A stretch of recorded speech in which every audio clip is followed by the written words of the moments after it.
ओम नमः शिवाय। जय हिंद दोस्तों। मेरा नाम बाबा रामदास है और आप मेरा YouTube चैनल देख रहे हैं दद्दा की खरी खरी। तो तब कल एक समाचार आया कि हमारी जो कुश्ती की फेडरेशन है ना, इंडिया की रेसलिंग फेडरेशन ऑफ इंडिया, वो अभी जो कॉमनवेल्थ गेम्स जो बीती हैं उसमें जो विमेन्स की जो रेसलिंग टीम थी उसकी परफॉर्मेंस से खुश नहीं है और उसकी समीक्षा करेगी। ये कल का समाचार है। खैर, उन्होंने ये तो स्पष्ट अभी नहीं किया कि चलो भाई, लड़कियों की परफॉर्मेंस से तो WFI खुश नहीं है, लड़कियों से खुश नहीं है। लड़कों से खुश है क्या? लड़कों ने अच्छा परफॉर्म किया है क्या? तो लड़कों की परफॉर्मेंस पे इसके बाद चर्चा करेंगे।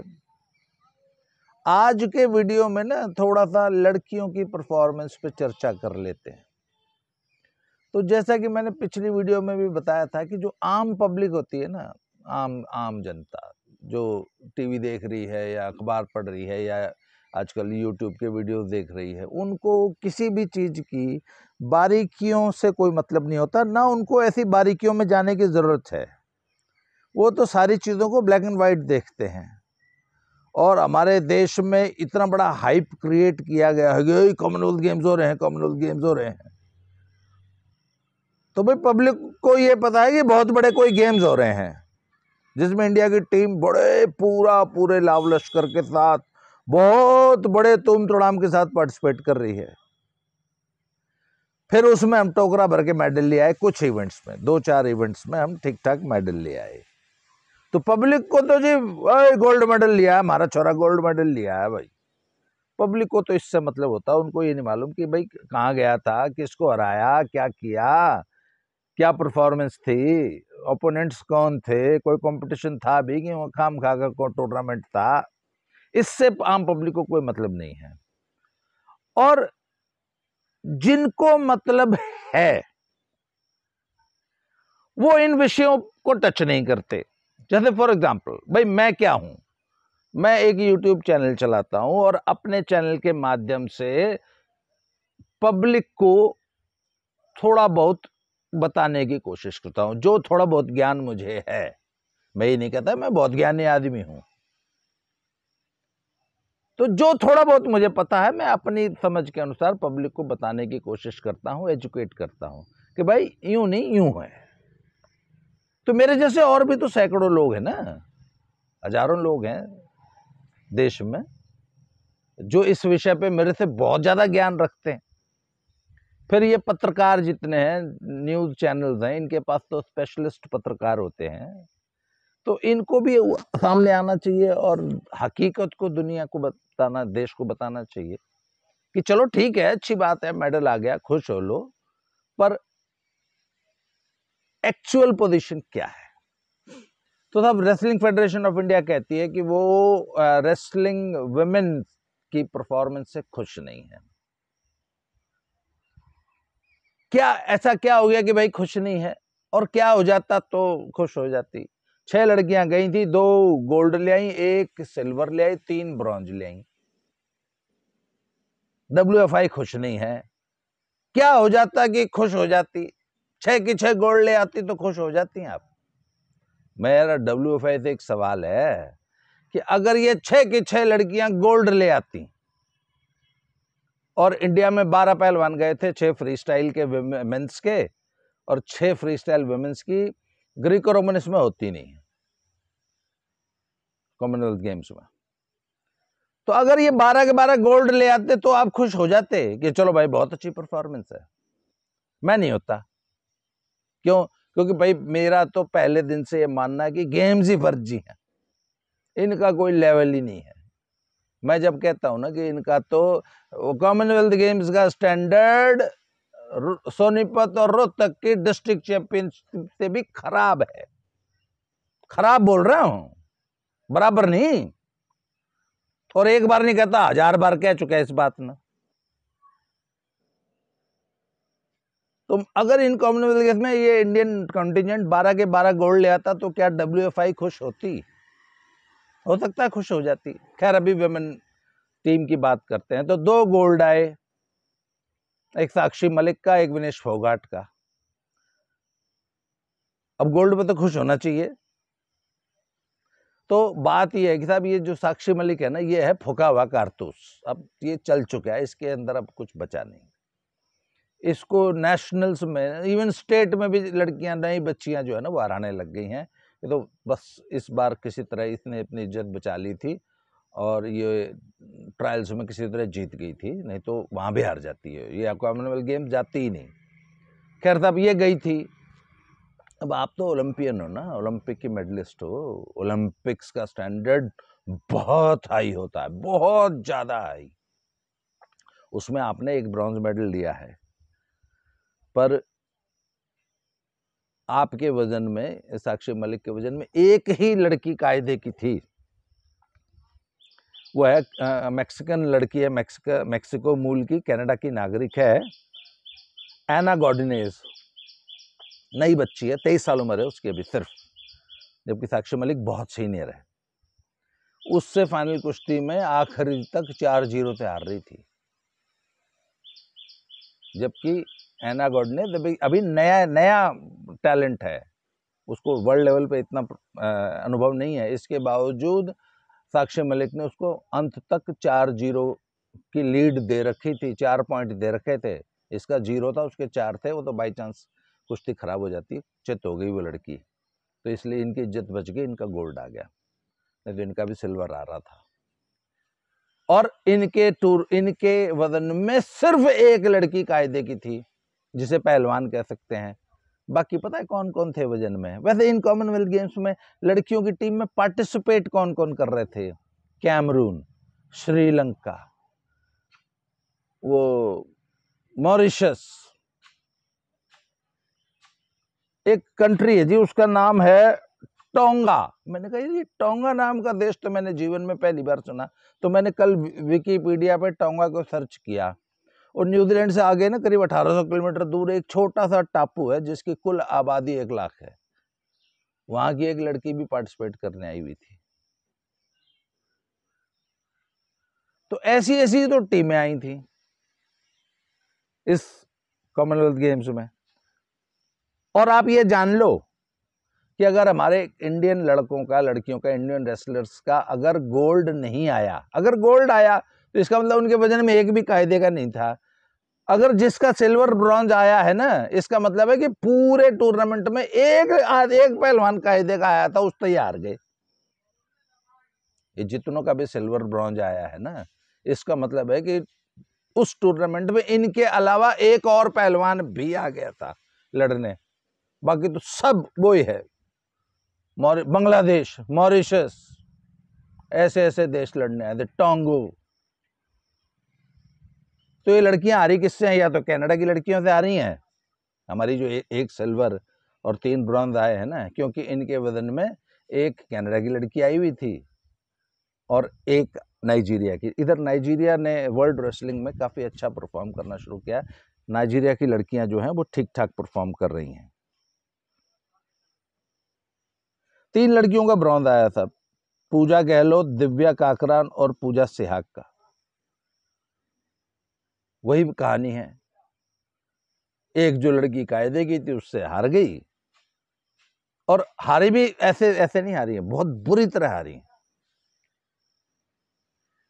आप ये बताओ ना, जो साक्षी मलिक है वो 4-0 से हार रही थी, बाई चांस वो कुश्ती वहां फॉल न होती तो फाइनल स्कोर तो 4-0 होना था। मतलब उसने आप पे 4 पॉइंट स्कोर के लिए आप पे एक भी पॉइंट स्कोर नहीं किया गया।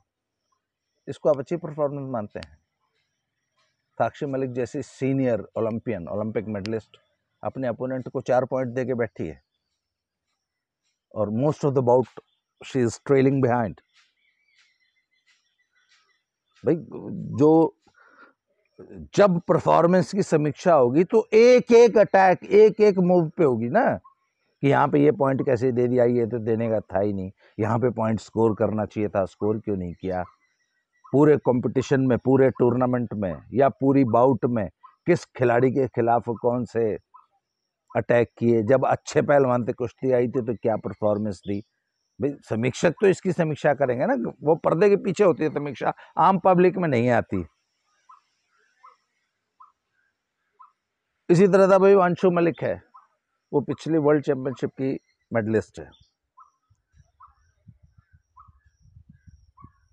उसकी भी परफॉर्मेंस इसलिए खराब मानी जा रही है कि वो फाइनल में जिस लड़की से हारी है,